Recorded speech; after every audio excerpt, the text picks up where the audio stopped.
I the a-hole for filing a report against my late husband's colleague and getting him fired? My husband, 33, passed away 3 weeks ago. He used to work for this company for 4 years. He'd known lots of people and made so many friends. For days, I kept getting texts from his colleague, Ted. I don't know him personally. I had no idea how he even got my number. When he first texted me, I texted back, "Where did you get my number?" And he replied saying he got it from my husband. At first, I felt annoyed, but then I started getting flirty texts from him. They started getting more and more inappropriate. I warned him to stop, but he sent me a D-pic one night at 3 a.m. and asked if I needed company since he knew I was lonely. I was appalled and enraged. I couldn't even sleep at night. I waited till the early morning to go to the company, straight to his boss, and filed a report against him after explaining in details about his behavior. He ended up getting fired because the other colleague said he did me and my husband wrong and disrespected his memory. He started arguing about how low what I did was, coming to his work in hopes of ruining his livelihood. He kept saying it was between him and I, and his workplace had nothing to do with it. But I told him I've known him only as my husband's colleague, and he was his colleague. He and a friend of his said that I was aiming to get him fired, and that he did nothing wrong and I could have talked it out with him instead. My mom called him a POS for doing this to my husband and me, but also said that he had a point in that it shouldn't come after his livelihood, since the guy has a kid to provide for. I felt bad about the whole thing, and now I feel like I made things worse and acted out of emotions. Now for the top comments. He got your phone number at work. He knew you were a widow because of work. He would never have targeted you if he hadn't known your husband and knew he died. So his behavior had everything to do with work. And doing this to his co-worker's widow?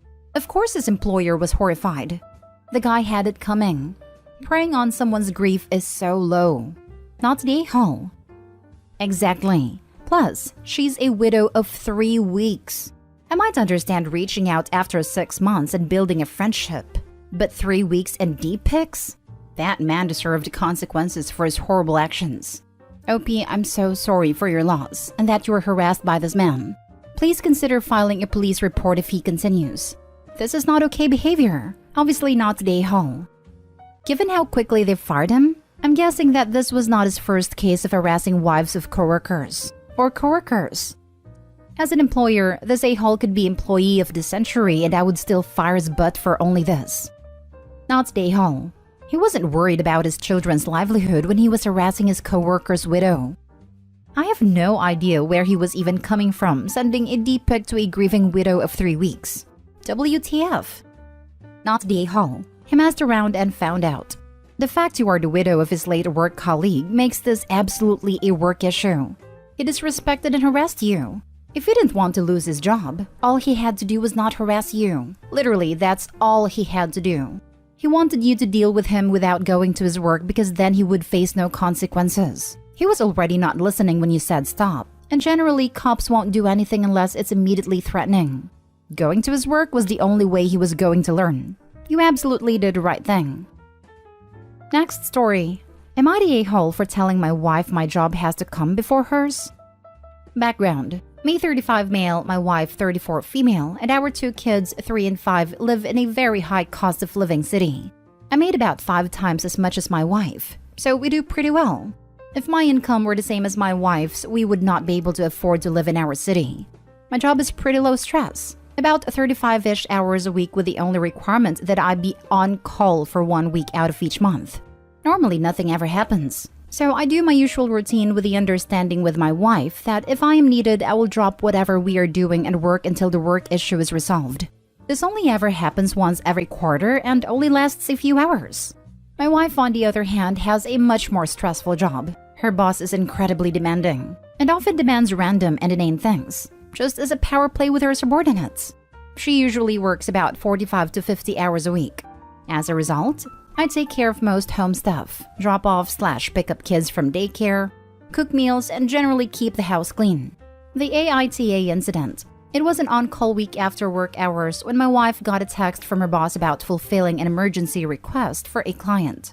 My wife complained to me that this request really could wait until tomorrow, but she would rather get it done so she doesn't have to listen to her boss gripe at her in the morning if it's not done.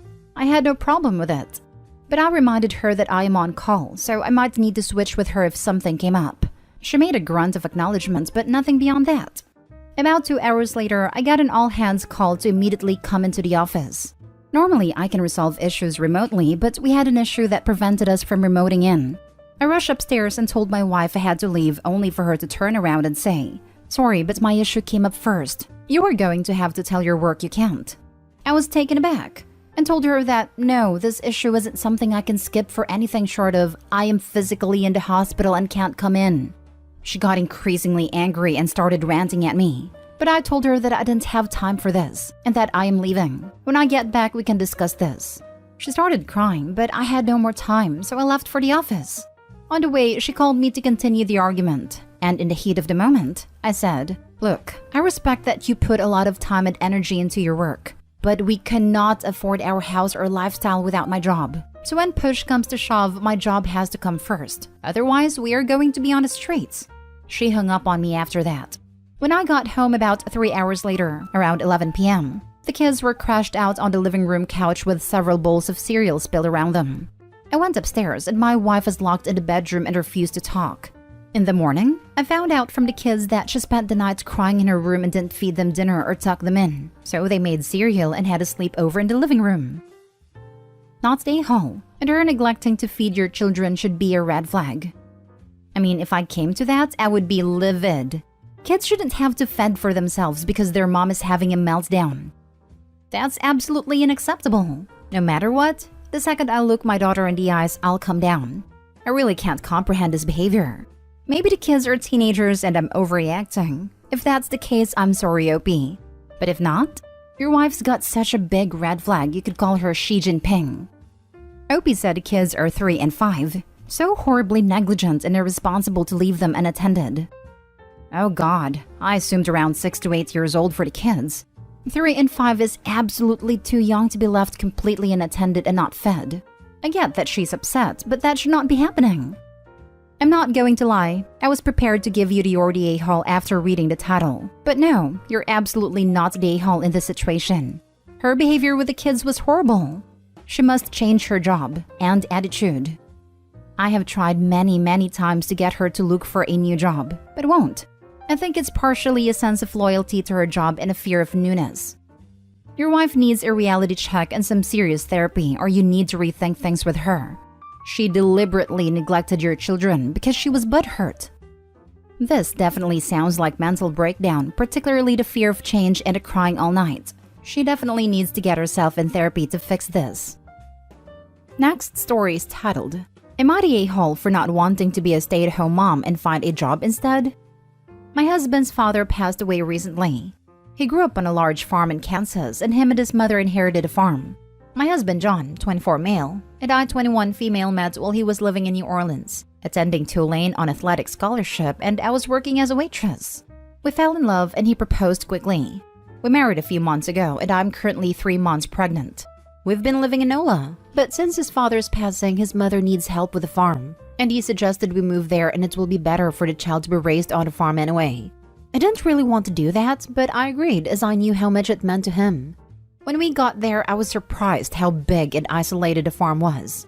My husband and I share one car and his mother has another. I asked to take the car the other day to go to town to look for jobs, but he sat me down and told me it wouldn't be very practical for me to have a job at the moment because we only have 2 cars for 3 people, and they can't spare one for me to take for 8 hours a day, and they can't drive me to and from work when there's so much to be done on the farm. I wasn't very happy about that, but it made sense. So I looked for some jobs online, and when we were eating dinner, I started the subject again, saying that I think I will look for some work from home jobs, but I will need stable internet connection and ask if there's any way we can change providers, as it's a bit slow. He told me all work from home jobs are a scam, and he doesn't want me falling into a trap, and that he needs the laptop available at all times to communicate with his customers. I was devastated, but didn't want to argue, and I understand that his work is currently supporting us all, including his mother. We had a small family gathering, and his sister and sister-in-law asked me why I didn't want to be a stay-at-home mom. I explained them everything, and they told me I should think of my family first, that all kids in this family are raised by a stay-at-home mom, and I should just go with it and everyone will be happier. I said that I would get bored, and I need a job to help supporting us, but they kept telling me that I should listen to my husband. When everyone left, John came to our bedroom and we had our first massive argument. He told me I embarrassed him in front of his family. He told me he can't believe how heartless I am being, and that I clearly don't care enough for our baby to stay home and raise him. He called me an a-hole and told me it's best if I slept in the guest room for a few nights. He hasn't spoken to me since, and his mother told me I hurt him and all of them by refusing to carry on family tradition of being a stay-at-home mom, and that I am bringing shame to him, showing that he can't support his family. And I am torn. I thought I knew what I wanted, but everyone is telling me otherwise and my head is a mess. Am I really the a-hole for wanting to find a job? Is it really that wrong of me? I thought I was right, but now I am doubting myself. Now for the top comments. This is screaming isolation tactics, not stay home. And then the argument and punishment for having her own opinion on what being a stay-at-home mom would feel like specifically for her. OMG. I'd be telling him, forget the guest bedroom. I'll stay with a friend. That's the thing. She doesn't have any friends where she lives. She doesn't have any options. How would she even get to a friend? She doesn't have a car. This whole situation is just scary. He doesn't care at all about what she wants. Not stay home. Get out of that house now. You do not want to be trapped on an isolated farm in Kansas with no money of your own, no car and a baby. The longer you wait, the harder it will be to get away. Way easier to leave pregnant than with a baby. OP, they're trying to coerce you into their lifestyle. Did your husband ever discuss with you before moving what his plan was for you and your life? It sounds like you'll just be the incubator and caregiver in his eyes, as it doesn't seem like he has any respect for you as a partner or even a person. Being a stay-at-home mom is so hard. You are on 24/7, especially if you don't have a good support system. No car, limited access to computer? Ridiculous. Also, a large majority of work-from-home jobs send you the equipment you need. Laptops, monitors, printers, etc. However, I wouldn't be surprised that if you were to do that anyway while living in that house, that they would sabotage it however they could. Really consider leaving. Doing it sooner rather than later. You can get the marriage annulled. Just file right away. Don't get stuck in this hell of isolation and being told how wrong you are for wanting to just live life. Now for the last story. Am I the a-hole for not wanting my girlfriend to decorate my apartment? I, 29 male, have been with my girlfriend, 24 female, for 2 years now. We have not lived together before, but she's currently 18 weeks pregnant, so I suggest that she move in with me once her lease was up. It ended at the end of June, so she's been living with me for almost 3 weeks now. Well, we get along well, and overall living together has been great. I've noticed that she started to change things around my apartment. She only brought a few things over since my apartment is fully furnished, so I understand her need to make it feel more like her space. Everything in my apartment is mid-century modern. It's a mid-century modern building and I bought the apartment because of how much I love that style. Some of the things that she's suggesting or bringing into the apartment absolutely does not go with that vibe. She's taken down some of my artwork and replaced it, cleared off my shelves I curated and put her knickknacks on it, went through my pantry and cleared out things she thought were unhealthy, all without asking me. She works from home while I work in the office, so she has a lot more time at the apartment than I do. I just wish she would run things by me first. I'm an architect. She's an editor and doesn't have the same designer eye, which clearly shows. What really bothered me was that she started to throw some things away without asking. I went to take out the trash and saw that some birthday cards I kept were in there. When I asked about it, she said she was just getting rid of clutter. But her stuff is more like clutter while mine has actual sentimental value. I told her to stop touching things in the apartment. And she pointed out that she should have a say because she lives there, which I agree with, but she doesn't run anything by me. Now she's being very avoidant and passive-aggressive. So am I the a-hole? Everyone sucks here. You do realize that when you have a baby, your carefully curated apartment vibe will change very much, right? That said, she shouldn't be throwing your stuff out without asking you. Time to sit down, have an adult conversation, and come up with a compromise. Right, can't have those beautiful teak upholstered chairs because there's going to be all manner of bodily fluids, stains, and teeth marks in them. It's not even just stains and whatnot. My kid gnawed on all of our wood furniture like a demented beaver. Everyone sucks here. I would have said not the a-hole if not for the I told her to stop touching things in the apartment. She has an equal say in what your space looks like, and a right to make it feel like home for her. She's the a-hole for making changes without talking to you, and especially for throwing some of your stuff out without your consent. You guys need to have a talk and reach a compromise. Did you go out of your way to make her feel like the home is hers when she moved in? It doesn't necessarily sound like that's the case. I get that the OP sees it as his house, but that doesn't work when you are a family. You are basically asking her to conform to your reality here. There needs to be some compromise, and she's going to need some space of her own, particularly if she works from home. I'll admit, I don't really do anything other than help her move in.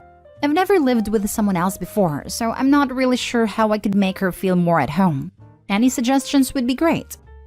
A good first step would be to start calling it our apartment instead of my apartment, since she lives there now too. Everyone sucks here. She should be able to help decorate the apartment, but she shouldn't throw away possibly sentimental items without asking. You also sound full of yourself. Agreed. The "shelves I carefully curated" comment made me gag. I knew someone who was this full of herself. Her kids only had all wooden toys because it fit her aesthetic.